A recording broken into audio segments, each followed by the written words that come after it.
은혜 받을 하나님의 말씀 사도행전 1장 1절에서부터 11절까지 말씀입니다.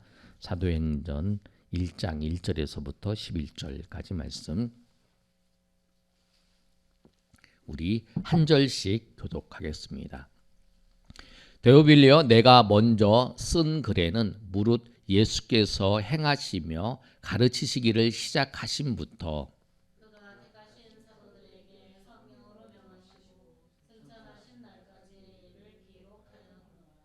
그가 고난 받으신 후에 또한 그들에게 확실한 많은 증거로 친히 살아계심을 나타나사 40일 동안 그들에게 보이시며 하나님의 나라의 일을 말씀하시니라.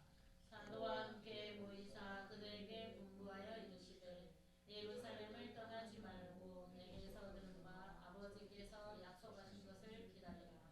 요한은 물로 세례를 베풀었으나 너희는 몇 날 못되어 성령으로 세례를 받으리라 하셨느니라.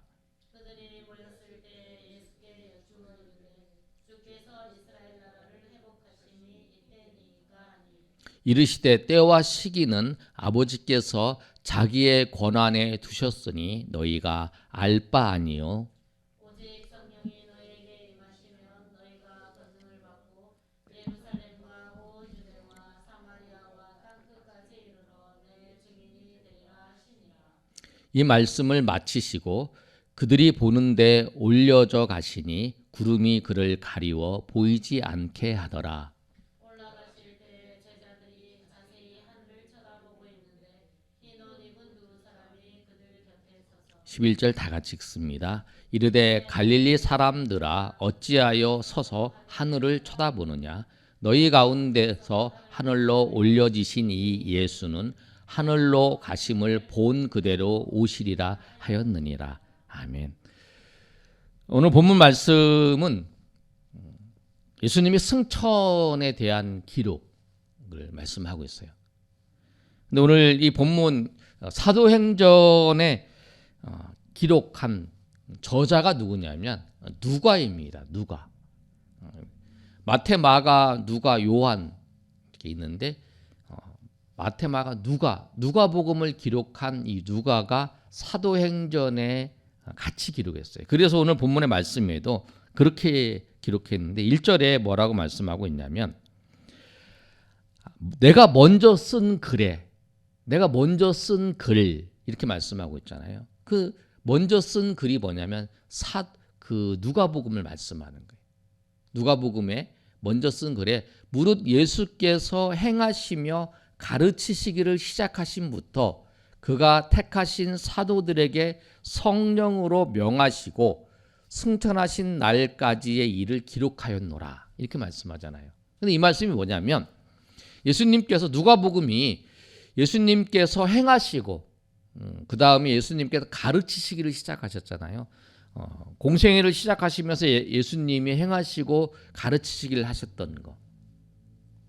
그리고 이제 그 다음에 이제 시작부터 그가 택하신 사도들을 성령의 명령으로 명하시고 승천하신 날까지 일을 기록한 그게 이제 예수님이 승천하실 때까지의 그 내용이 누가복음의 내용이었어요. 그런데 누가가 그 글을 쓴 거에 대해서 말씀을 하는 거예요. 그래서 누가복음은 24장이고 사도행전이 28장이에요. 그럼 두 개 합치면 52장인 거죠. 뭐 우리 1년이 52주처럼 52장이에요. 그런데 이제 이 신약 성경은 바울이 13권을 썼다고 얘기를 하잖아요. 근데 13권을 쓴 그 바울 서신에 대한 이 분량하고 이 누가복음과 사도행전을 쓴 분량하고 비교를 해보면 누가가 더 분량이 더 많아요. 52장밖에 안 되고 그 다음에 이 사도 바울이 쓴 책은 서신서를 보면 87장 정도 돼도 그 전체의 그 양을 비교해 보면 이 누가복음이 누가랑 사도행전 양이 더 많다는 거예요. 그만큼 뭐냐면 이 사도행전과 누가복음에 대한 그 기록이 통해서 우리가 초대 교회가 어떻게 바울에 의해서 개척이 됐는지를 알 수 있잖아요. 데살로니가 교회가 어떻게 개척이 됐고 고린도 교회가 어떻게 개척이 됐고 또 골로새 교회가 어떻게 개척이 됐는지를 우리가 사도행전을 통해서 잘 살펴볼 수 있어요. 그 교회가 그렇게 개척이 됐지. 데살로니가 편지를 썼는데 그 교회는 바울 사도가 3주밖에 머물지 못했고 거기에 복음을 전했는데 그 사람들이 데살로니가 교회를 만들었구나. 그렇게 만들어서 그들이 이제 교회에 있어서 예배를 드리는구나. 골로새 빌립보 교회는 바울이 그 빌립보 가서 그 루디아라는 사람을 만나서 그 감옥에 갇혔고 또 그 감옥에 있는 사람들을 통해서 교회가 형성이 됐구나. 그걸 알고 있는 거예요. 이 사도행전이 교회가 초대 교회가 어떻게 이루어졌는지를 잘 설명하고 있는 거죠. 또 우리가 살펴보면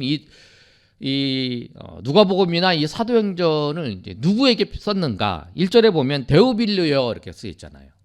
그리고 누가복음 1장 3절에는 뭐라고 써 있냐면 이렇게 써 있어요. 그의 모든 일을 근본부터 자세히 미루어 살핀 나도 데오빌로 각하에게 차례대로 써 보내는 것이 좋은 줄 알았나니. 이 누가복음이거든요. 이 사도행전과 누가복음은 누구에게 썼냐면 데오빌로라고 하는 그 사람에게 쓴 거예요. 근데 데오빌로가 누구냐면 각하라고 하는 글을 봤을 때에 고위 공무원인데 예수님을 믿은 사람이에요. 그 사람에게 자세하게 이제 예수님이 사역을 하시면서 말씀하신 것들, 그것들을 이제 승천할 때까지 누가복음을 기록하고 또 사도행전은 승천하는 기록을 이제 시작을 하는 거죠. 시작을 하면서부터 성령이 임하시고 제자들에게 성령이 임하시고 그 성령을 통해서 교회가 확장되어 나가는 것을 쭉 말씀하는 거예요. 그것이 뭐냐면 이 사도행전의 시작이에요. 그리고 본문의 말씀을 자세히 살펴보면 예수님께서 3절에 보면 예수님이 죽으시고 부활하신 후에 얼마 동안 이 땅에 계시냐면 40일 동안 계세요. 40일 동안 계시면서 예수님께서 무엇을 하셨냐면 예수님께서 그 하나님의 나라의 일에 대해서 예수님께서 전하셨어요. 우리 3절 한번 읽어볼까요? 한번 읽어보겠습니다. 시작. 그가 고난받으신 후에 또한 그들에게 확실한 많은 증거로 친히 살아계심을 나타내사 40일 동안 그들에게 보이시며 하나님 나라의 일을 말씀하시니. 3절에 그러잖아요. 예수님께서 고난받으신 거예요. 죽으신 거예요. 죽으신 후에 그 다음에 예수님께서 살아나셨잖아요. 그리고 확실한 많은 증거들을 제자들에게 보여주셨어요. 도마에게는 손 넣어봐라, 옆구리에 넣어봐라. 그 제자들에게는 나타나셔서 같이 음식을 먹고 그렇게 그러면 사건들 그걸 보면서 제자들이 예수님이 정말 부활하셨다라는 것을 알게 됩니다. 그 제자들과 교제도 하고 그리고 40일 동안 무엇 하셨나? 하나님의 나라의 일을 전파하셨다는 거예요. 하나님의 나라의 일. 하나님 나라가 어떤 것인지 우리가 죽어서 가는 그 천국이 하나님의 나라 그것도 하나님의 나라예요. 보통 그 천국이라고 하잖아요. 근데 그 하나님의 나라는 주님이 통치하는 곳이 다 하나님의 나라예요. 이 땅에도 하나님의 나라예요. 주님이 통치하는 곳, 나도 하나님의 나라. 주님이 통치하시는 곳이 다 하나님의 나라예요. 마치 그거죠. 미국 사람들이 이제 한국에 와서 미군 부대나 영사 이제 대사관 같은 데는 그런 미국이 통치하는 데잖아요. 그럼 한국 사람이 들어갔었잖아요. 그냥 무조건 마음대로 들어갈 수 없는 거예요. 통치하는. 그것처럼 하나님의 나라는 하나님이 통치하는 그 하나님의 통치에 대해서 하나님의 나라에 대해서 말씀을 하신 거예요. 40일 동안 쭉 말씀하시고 그리고 하나님의 나라의 그 확장은 그 복음이 전달되는 거예요. 그래서 한 사람 한 사람을 통해 그 사람에게 하나님의 나라가 임하고 또 하나님의 나라가 임하고 그래서 하나님이 통치되는 곳곳마다 그것을 주님께서 40일 동안 부활하신 후에 40일 동안 제자들과 있으면서 그 말씀을 하신 거예요. 근데 오늘 말씀은 그 40일 동안 예수님이 하시고 난 다음에 제자들하고 마지막에 승천하실 때의 그 장면이 오늘 본문의 말씀이에요. 승천하시기 전에 4절부터 11절까지 말씀이 예수님께서 승천하시는 거예요. 하늘로 승천하는 게 하늘로 올라간다는 거죠. 이렇게 쭉 올라가는 그 장면은. 근데 마지막으로 승천하실 때에 예수님께서 제자들에게 무엇을 말씀하시냐면 4절과 5절의 말씀을 말씀하고 있어요. 우리 한번 읽어볼까요? 우리 보통 여러분이 가지고 있는 성경에 빨간 글씨 있죠? 그건 예수님 직접 말씀하신 것을 말씀한 거거든요. 4절 5절 한번 읽어보겠습니다. 자, 시작. 사도와 함께 모이사 그들에게 분부하여 이르시되 예루살렘을 떠나지 말고 내게서 들은 바 아버지께서 약속하신 것을 기다리라. 요한은 물로 세례를 베풀었으나 너희는 몇 날이 못되어 성령으로 세례를 받으리라 하셨느니라. 예수님께서 뭐라고 말씀하시냐면 예루살렘을 떠나지 말라. 성령이 너에게 임할 것이다. 이렇게 말씀하시는 거예요. 그래서 이제 그 나중에 2장에 가면 제자들이 감람산에서 이제 내려와서 그 마가의 다락방에 가서 막 기도하면서 기다리는 장면이 나오잖아요. 그래서 누가 보면 똑같아요. 이 성을 떠나지 말라. 예수님께서 뭐냐면 성령이 임하신. 내가 올라가면 예수님이 승천하시면 누가 성령이 임한다는 거예요. 성령이 강림하는 거죠. 성령이 임하니까 예루살렘을 떠나지 말고 있어라 라고 말씀을 하는 거예요. 성령. 그래서 사도행전은 뭐냐면 보통 사도행전을 사도들이 그 행한 기록이 사도행전이에요. 근데 이 사도행전을 자세히 보면 사도들만 기록했던 내용만 있는 게 아니잖아요. 1장부터 12장까지는 베드로의 그러니까 중심이 된 이야기고 13장부터 28장까지는 누구를 바울이 중심이 된 이야기예요. 근데 그 베드로와 바울만 이야기가 있는 게 아니라 거기 보면 빌립이라고 하는 집사의 이야기도 있고 스데반 집사 이야기도 있죠. 아볼로 이야기도 있고. 그래서 많은 하나님의 사람들, 예수님의 제자들, 사람들이 사역했던 거. 누가? 성령이 임하심을 통해서 그 사람들이 사역했던 것을 기록하고 있는 거예요. 그래서 사도행전을 뭐라고도 부르냐면 성령행전이라고 불러요. 왜냐하면 성령이 누구를 스데반을 통해서 역사하시고 성령이 빌립을 통해서 역사하시고 성령께서 베드로를 통해서 역사하시고 또 베드로 끝난 다음에 바울을 통해서 역사하시고 어떤 그 성령께서 역사하시는 사람을 드러내는 게 아니라 성령께서 그 한 사람 한 사람을 통해서 역사하신 그 내용들을 기록한 게 사도행전이에요. 오늘 시대도 똑같아요. 성령께서 이 교회를 통해서 또 저 사람을 통해서 오늘도 변함없이 역사하고 주님이 오시는 그날까지 성령께서 여러분 안에 계신 우리가 예수님 믿을 때의 성령이 우리 가운데 계시잖아요. 그 성령께서 우리를 통해서 역사하시는 그 이야기들 그게 이제 성령 행진이에요. 그런데 그 예수님께서 뭐라고 말씀하냐면 그 성령이 오셔야 되니까 제자들에게 예루살렘을 떠나지 말라. 성령이 너에게 임할 거다. 그 말씀을 하시는 거예요. 그럼 제자들이 예, 예수님 알겠습니다. 성령께서 오신다고 성령께서 우리에게 임하신다고 하셨으니까 내가 예루살렘을 떠나지 않고 있겠습니다. 이렇게 말해야 되는데 제자들은 그렇게 대답하지 않았어요. 제자들은 뭐냐면 성령이 강림하는 것에 관심이 없어요. 제자들의 모든 관심은 뭐냐면 로마의 그 압제에 있는 이 이스라엘이 언제 회복되는가 거기에 관심이 있어요. 그래서 오늘 제자들이 예수님한테 이렇게 물어보는 거예요.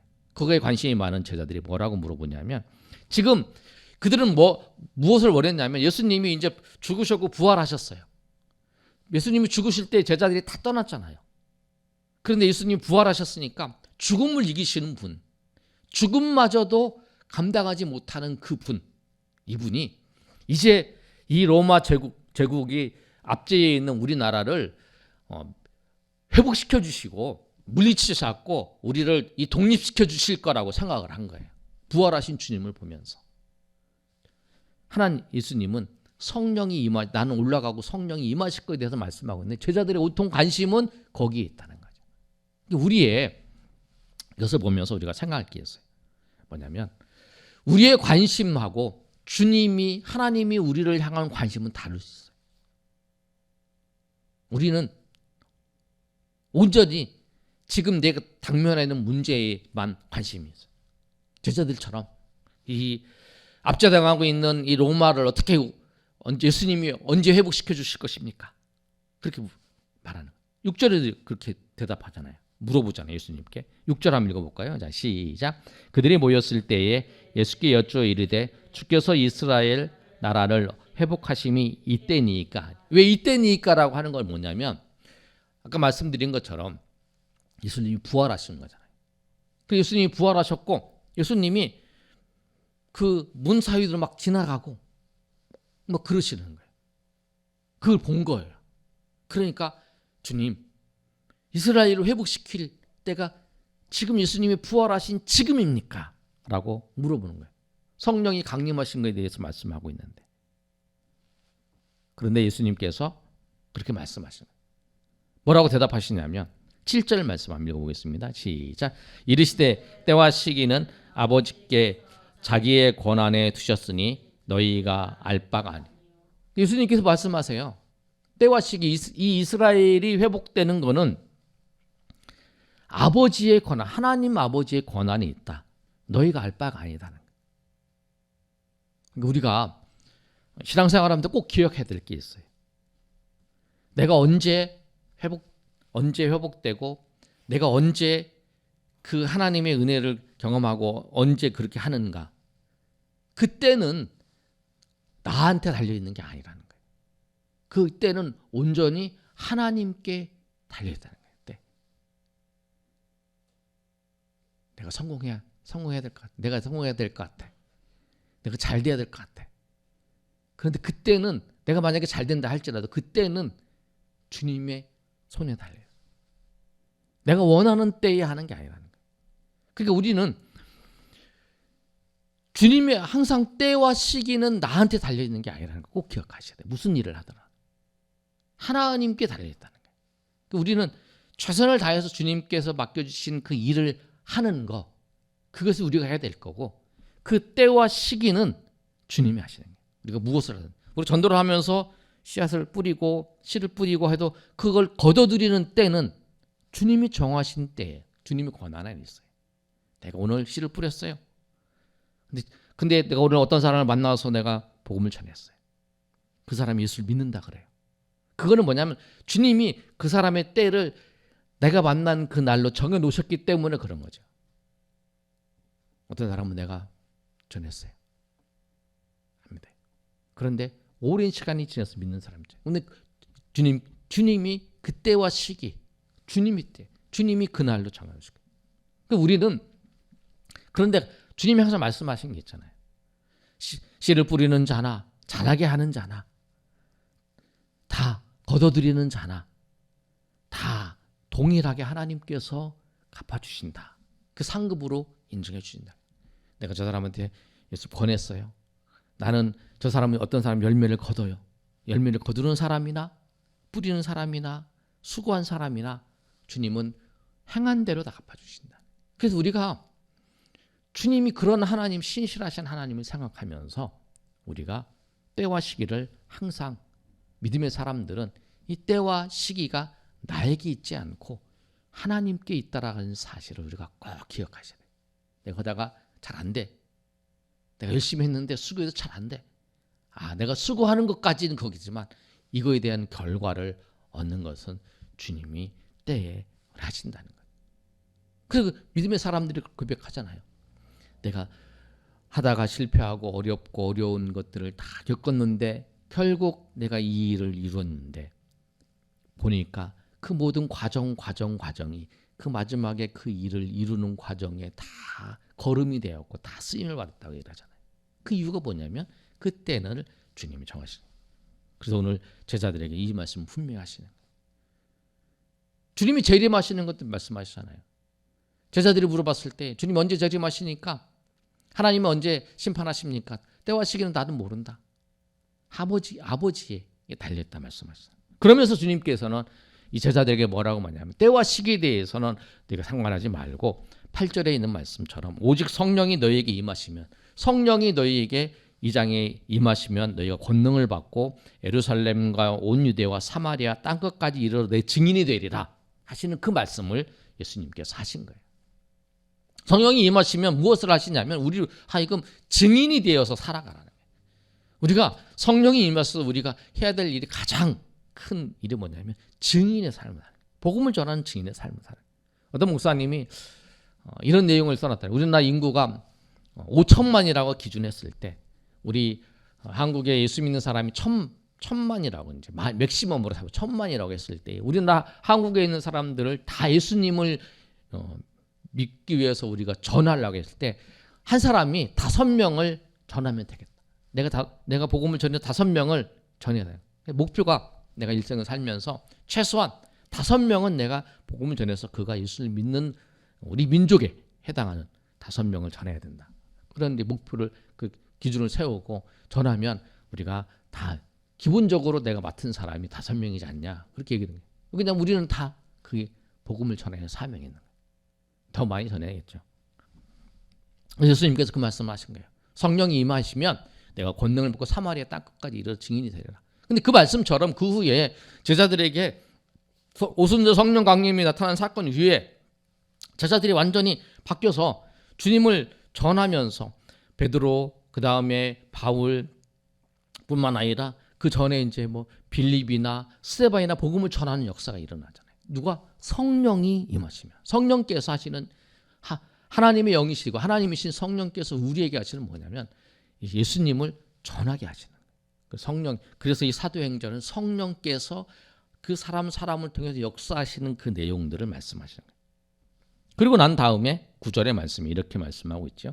예수님이 마지막으로 오직 성령이 너에게 임하시면 너희가 권능을 받고 예루살렘과 온 유대와 사마리아 땅끝까지 내 증인이 되리라 하신 말씀을 하시고 난 다음에 바로 9절에 이 말씀을 마치시고 그들이 보는데 올려져 가시니 구름이 그를 가리워 보이지 않게 되리라. 그 말씀을 하시자마자 예수님께서 그대로 쭉 올라가는 거예요. 이렇게 쭉 올라가면서 쭉 보는 거죠.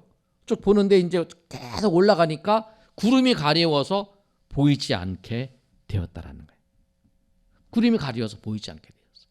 그랬을 때에 그 올라가시는 과정에 무슨 일이냐면 10절에 올라가실 때에 제자들이 자세히 하늘을 쳐다보고 있는데 주님이 올라가고 계시니까 쳐다보고 있는데 흰옷 입은 두 사람이 그 곁에 서서 말하는 거잖아요.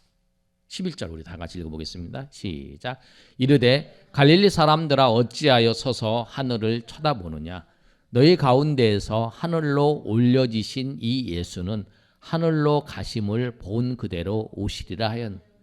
아멘. 그러니까 예수님께서 하늘로 이렇게 쭉 올라가면서 이제 구름에 가려도 안 보는데 그걸 보고 있으니까 천사가 흰옷 입은 두 천사죠. 천사가 이제 말하는 거예요.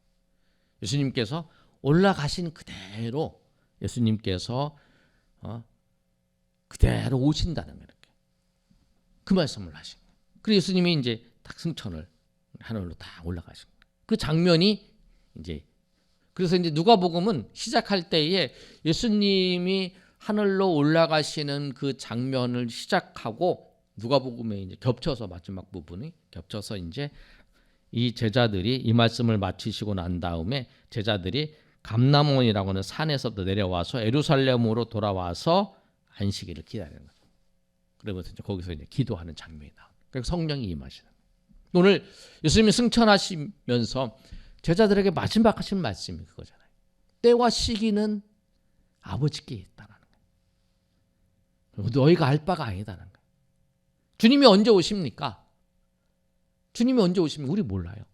내일이 언제 성공합니까? 몰라요. 우리가 교회가 언제 부흥합니까? 몰라요.